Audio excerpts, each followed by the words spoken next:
আসসালামু আলাইকুম ভাইস, শুভ সকাল। তো লম্বা ছুটি কাটিয়ে শেষমেশ নিজ শহরে ফেরা।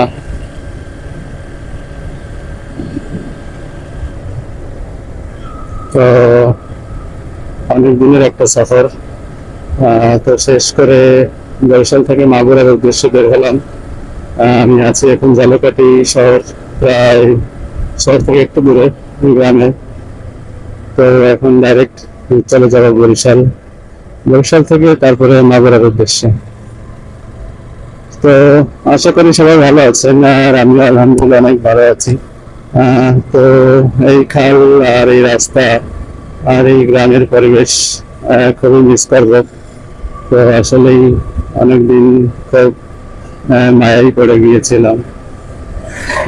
সুন্দর পরিবেশ আসলেই।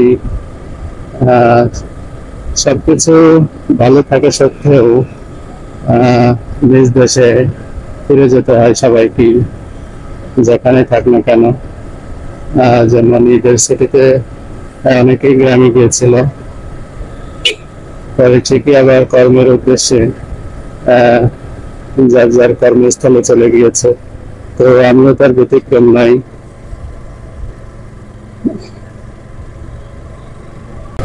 তো আশা করি ভালো লাগবে সবার, তো সাথে থাকুন। তো এখান থেকে আমার লাগে প্রায় 5 ঘন্টা, যেহেতু আমি একটু অসুস্থ প্রায়। তো সেখান থেকেই একটু কম স্পিডে যেতে হবে। নর্মালি 5 ঘন্টা লাগে না, 4.5 ঘন্টা। তো সেখানে হয়তো 5 ঘন্টা লেগে যেতে পারে। হ্যাঁ, তো এই আরেকটা কথা উঠলাম সামনে, এই রাস্তায় ডাইরেক্ট বরিশাল, তারপরে বরিশাল থেকে মাগুরার পথে। তো সাথে থাকুন, দেখতে থাকুন রাস্তার ভিউ। বরিশাল যে কথা হবে।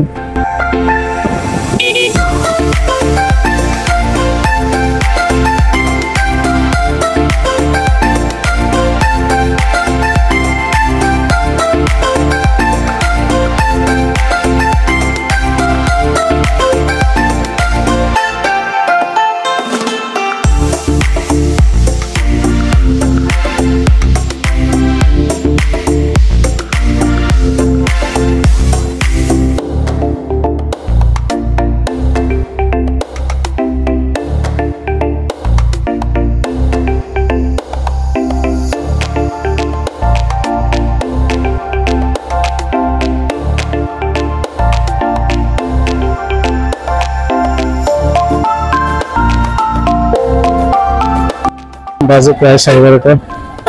তো এই হলো বরিশালের জ্যাম পয়েন্ট। তো সেখান থেকে রওনা করলাম নগরের উদ্দেশ্যে। গতখানে বৃষ্টি হয়েছে, এখন বৃষ্টি কম। ভাবছিলাম রেইনকোট পরবো, তো গরমে তো পারলাম না। সামনে দেখি যে রেইনকোটটা পরে নেবো ভাবছি। তো ইনশাআল্লাহ চলতে চলতে চলে যাবো। তাহলে একটু নেওয়ার দরকার, দেখি সামনে কোনো একটু পাম্প থেকে একটু তেল নিতে হবে। তো মাঝে মাঝে মধ্যে দেখা হবে, কথা হবে। সবার সাথে থাকুন। বরিশাল শহর ত্যাগ করতেছি 4.5 ঘন্টা 5 ঘন্টার পথ। তো আলহামদুলিল্লাহ শেষমেশ রওনা করলাম।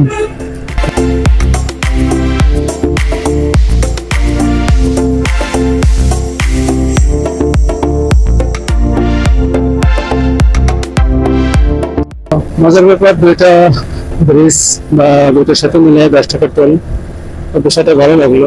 লাস্টের টাইম ওদিক দিয়ে শুরুটা, ওদিক দিয়ে লাস্টের টাইম টোলটা নিয়ে থাকে। অসাধারণ। পানিও প্রচুর এখন, যত প্রচুর বৃষ্টির সময় চর দেখা যাচ্ছে না, শুধু পানি দেখা যাচ্ছে দুই পাশে। দূরে একটা ডিঙি নৌকা দেখা যাচ্ছে, মাছ ধরতেছে। এইসব নদীতে, আরো ছোট নদীতে দেখছি সে নদীতে সামুদ্রিক মাছ বা ইলিশ মাছ ধরে। যেটা যেহেতু দেখছেন আপনারা, একটা পিরোজপুরের একটা ব্রিজ আছে, ওই ব্রিজে ইলিশ ধরে। অসাধারণ ব্রিজটা। নদীটা দেখতে সুন্দর, অনেক সুন্দর লাগতেছে। নদীতে তেমন কিছু দেখা যাচ্ছে না, দূরে ডিঙি নৌকা।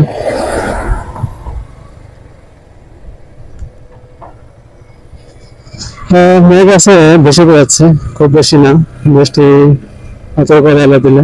গরম পড়তেছে প্রচুর, যার কারণে রেইনকোটটা আর পরলাম না। যাই হোক,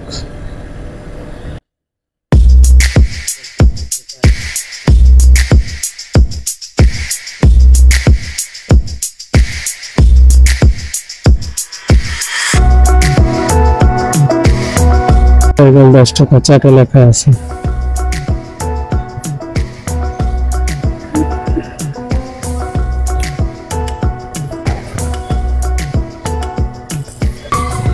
সামনে আছে কি জানি, এটা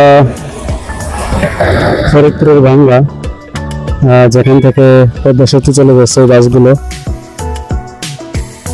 রাস্তাটা আসলে অসাধারণ, পাখির চোখে অনেক সুন্দর দেখা যায়। তো আমি এখন এসে দাঁড়ালাম, প্রায় অর্ধেক পার হলাম আমি, বাজে প্রায় 3টা। তো আস্তে আস্তে আসা হলো আমার। ঢাকাও সোজা, ফরিদপুরে সোজা। ঢাকা হয়তো বা ঘুরতে হবে, ফরিদপুর ঘুরতে হবে না, এই হলো অবস্থা। তো সেরকম রাস্তা আসলেই অসাধারণ, মনে হয় যে আসলে বিদেশের একটা পরিবেশ।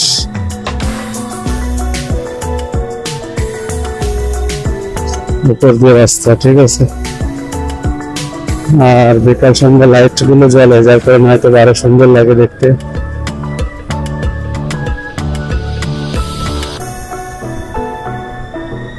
তো পিছনে রেল লাইট ছিল পদ্মা সেতুর, তো যেটা আসলে খুব কম হয়তো যায়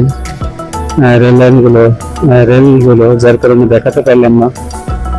এদিক দিয়ে ঢাকা চলে যায় ঘুরে, এবার ওই উঁচু যে ব্রিজগুলো, উঁচু যে রাস্তাগুলো, ঘাস হয়েছে অনেক, বৃষ্টির কারণে অনেক ঘাস। আগে এদিকে নামা যেত, সুন্দর ফুল গাছ ছিল অনেক।